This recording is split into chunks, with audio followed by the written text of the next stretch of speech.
नमस्कार दोस्तों, आज का मेरा टॉपिक है सम्राट अशोक। मौर्य साम्राज्य की स्थापना 322 ईसा पूर्व में चंद्रगुप्त मौर्य ने की। यह साम्राज्य 322 ईसा पूर्व से 185 ईसा पूर्व तक कायम रहा। यह भारत का पहला सबसे बड़ा साम्राज्य था। चक्रवर्ती सम्राट अशोक ईसा पूर्व 304 से ईसा पूर्व 232 विश्व प्रसिद्ध एवं शक्तिशाली भारतीय मौर्य राजवंश के महान सम्राट थे। सम्राट अशोक का पूरा नाम देवानप्रिय अशोक मौर्य, राजा प्रियदर्शी, देवताओं का प्रिय था। उनका राज्यकाल ईसा पूर्व 269 से 322 तक था। मौर्य राजवंश के चक्रवर्ती सम्राट अशोक ने अखंड भारत पर राज किया है तथा उनका मौर्य साम्राज्य उत्तर में हिंदू कुश की श्रेणियों से लेकर दक्षिण में गोदावरी नदी के दक्षिण तथा मैसूर तक तथा पूर्व में बांग्लादेश से पश्चिम में अफगानिस्तान, ईरान तक पहुंच गया था।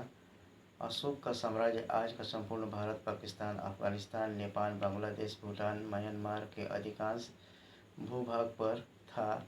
यह विशाल साम्राज्य उस समय आज तक का सबसे बड़ा भारतीय साम्राज्य रहा है। चक्रवर्ती सम्राट अशोक विश्व के सभी महान एवं शक्तिशाली सम्राटों में एवं राजाओं की पंक्तियों में हमेशा शीर्ष स्थान पर ही रहे हैं।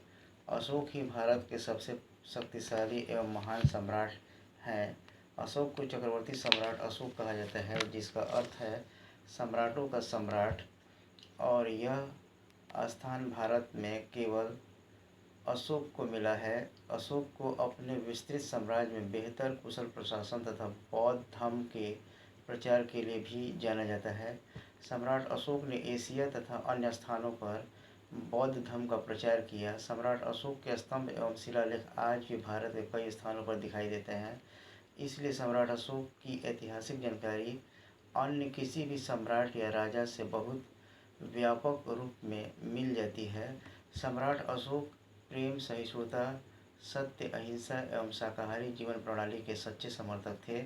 इसलिए उनका नाम इतिहास में महान परोपकारी सम्राट के रूप में ही दर्ज हो चुका है। जीवन के उत्तरार्ध में सम्राट अशोक बुद्ध का मानवतावादी शिक्षाओं से प्रभावित होकर बौद्ध हो गए और उन्हीं की स्मृति में उन्होंने कई स्तंभ खड़े कर दिए, जो आज भी नेपाल में बुद्ध की जन्मस्थली लुम्बिनी में माया देवी मंदिर के पास, सारनाथ, बोधगया, कुशीनगर आदि एवं श्रीलंका, थाईलैंड, चीन, इन देशों में आज भी अशोक स्तंभ के रूप में देखे जा सकते हैं। सम्राट अशोक ने बौद्ध धर्म का प्रचार भारत के अलावा श्रीलंका, अफगानिस्तान, पश्चिम एशिया, मिस्र तथा यूनान में भी करवाया। सम्राट अशोक अपने पूरे जीवन में एक भी युद्ध नहीं हारे। सम्राट अशोक के ही साम्राज्य में 23 विश्वविद्यालय की स्थापना की गई, जिसमें तक्षशिला, नालंदा, विक्रमशिला, कंधार आदि विश्वविद्यालय प्रमुख थे।